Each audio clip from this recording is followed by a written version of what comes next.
A'udzu billahi minasyaitonir rajim. Bismillahirrahmanirrahim. Allahumma salli ala sayyidina Muhammad wa ala ali sayyidina Muhammad. Rabbi zidni huda wa alhibni taqwa. Para sahabat KSM, jumpa lagi. Assalamualaikum warahmatullahi wabarakatuh. Dalam kesempatan yang sangat berharga ini, saya ingin membahas soal fitnah wanita, karena memang sejak dahulu Nabi Muhammad SAW sudah memperingatkan akan bahaya dan besarnya fitnah wanita. Kita akan membahas berbagai jenis fitnah wanita. Jadi setiap kali kita itu diuji, yaitu para lelaki, oleh fitnah wanita ini, maka coba kita bayangkan seorang anak muda bujangan yang hidup jauh dari negeri asalnya. Dia hidup asing, terasing. Kemudian di rumah itu dia ikut seorang bangsawan, di mana istri dari bangsawan itu jatuh cinta kepada pemuda tersebut. Bahkan sempat merayu pemuda tersebut. Lalu dia menutup pintu-pintu istananya. Lalu dia memaksa anak muda tersebut untuk melakukan perselingkuhan dan perzinahan tanpa sepengetahuan suaminya. Lalu wanita bangsawan tersebut berkata kepada anak muda ini, "Saat ini aku adalah milikmu. Lakukan apa yang kau mau terhadapku." Namun anak muda itu berkata, "Aku berlindung kepada Allah Subhanahu wa Ta'ala." Tahukah kalian siapakah pemuda itu? Pemuda itu adalah Yusuf. Nabi Muhammad SAW menukil sebuah hadis qudsi, "An-nadra sahmun masmum min sihami iblis," yang artinya pandangan itu adalah sebuah panah beracun di antara panah-panah iblis. Pandangan itu laksana tombak yang menancap ke dalam hati, yang merusak keimanan. Apakah kalian tahu apa yang dilakukan oleh panah? Panah itu melukai dan ada kalanya juga merobek karena dahsyatnya racunnya. Bayangkan seorang anak muda ada kalanya keluar rumah untuk melakukan ibadah, namun dalam perjalanan hatinya berubah diakibatkan oleh matanya yang dibiarkan memandang secara bebas kepada bukan muhrimnya. Akhirnya hatinya pun berbalik. Yang sebelumnya hendak beribadah, maka niat itu pun berubah. Karena dia memandang apa saja dengan bebas. Saat itulah dia laksana bola yang ada di tangan anak-anak yang ditendang ke sana kemari. Disitulah setan berhasil mempermainkannya. Di antara fitnah tersebut ialah menonton situs-situs yang tidak senonoh, situs-situs porno di internet. Dan situs-situs tersebut betapa berbahaya dan menjerumuskan penontonnya ke jurang kebinasaan. Situs-situs itu menghancurkan kesucian jiwa begitu cepat, persis seperti tombak yang menancap ke hati binatang buruan. Bahkan ada sebagian kelompok masyarakat yang setiap hari disibukkan dengan menonton situs-situs porno tersebut. Padahal Qabil, putra Adam, itu membunuh Habil, saudaranya, setelah dia menentang syariatnya Allah, sehingga dia terjerumus kepada kejahatan, yaitu membunuh saudara kandungnya sendiri. Apakah kalian pernah merasakan bahagia setelah kalian menolak ajakan dan rayuan setan untuk menonton situs-situs porno? Ataukah kalian pernah melihat seorang pemuda yang melawan keinginannya untuk melihat seorang gadis seksi yang ada di depan matanya? Anak muda tersebut berkata, "Aku tidak akan membiarkan mataku memandang wanita-wanita seksi sehingga mataku jelalatan memandang non-muhrim." Itulah salah satu sifat kejantanan dan laki-laki yang sejati, ketika lelaki bisa menolak keinginan hawa nafsunya. Salah satu fitnah lainnya adalah berbicara via telepon yang kerap terjadi antara remaja putri dan remaja putra. Mereka berlama-lama berbicara melalui telepon, dan akhirnya anak remaja lelaki pun berbicara sesuatu yang tidak pantas untuk didengar kepada remaja putri tersebut. Bahkan apabila orang tua mereka mendengar obrolan para remaja itu, maka pasti gadis remaja itu akan merasa malu, dan si remaja lelaki juga merasa ketakutan dan terhina, dan akan memohon ampun dan minta maaf.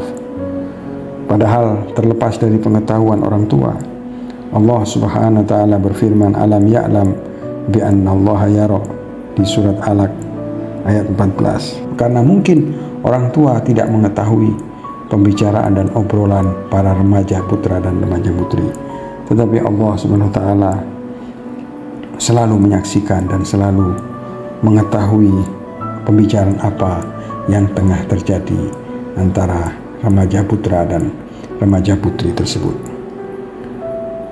Allah SWT menasihati Musa dan Harun ketika mereka dikejar oleh Fir'aun, dan Musa dan Harun sudah sempat merasa ketakutan. Qala la takhafa innani ma'akuma asma'u wa ara. Wahai Musa dan Harun, jangan pernah kalian takut, karena sesungguhnya aku selalu bersama kalian. Aku mendengar dan melihat. Fitnah yang lain adalah pakaian ketat. Ada kalanya seorang gadis putri itu tidak mengenakan hijab, namun pakaiannya terhormat dan kepribadiannya juga mulia. Dia tidak mengenakan pakaian yang ketat. Boleh jadi di kemudian hari remaja putri ini akan mengenakan hijab. Yang paling bahaya adalah ketika seorang gadis memakai pakaian yang sangat ketat, sehingga bentuk tubuhnya itu tampak semuanya seperti telanjang. Nabi Muhammad SAW bersabda terkait dengan golongan seperti ini, "Nisa min ummati la yadkhulnal jannah wa la yajidna rihaha wa inna raihataha la tasummu min masira khamsah mi'ah am." Yang artinya, sebagian dari wanita umatku tidak akan masuk surga, bahkan tidak akan pernah mencium bau surga, padahal bau surga tersebut dapat kalian cium dari jarak 500 tahun perjalanan. Para sahabat bertanya, "Siapakah mereka ya Rasulullah?" Rasulullah menjawab bahwasanya mereka itulah wanita-wanita yang memakai pakaian ketat dan suka bertelanjang. Wanita-wanita ini tidak akan mencium bau surga. Wanita-wanita yang suka mempertontonkan keindahan lekuk tubuhnya, mereka ini tidak akan pernah mencium baunya surga. Fitnah berikutnya adalah para remaja yang sudah bertunangan. Lelaki dan wanita yang bertunangan, hendaknya mereka waspada, karena di masa pertunangan itu bisa saja terjadi maksiat yang besar, perzinahan. Karena banyak pertunangan yang gagal mencapai kepelaminan, karena sebelum menikah mereka sudah melakukan perzinahan, sehingga pertunangan tersebut tidak sampai kepada pernikahan yang sah.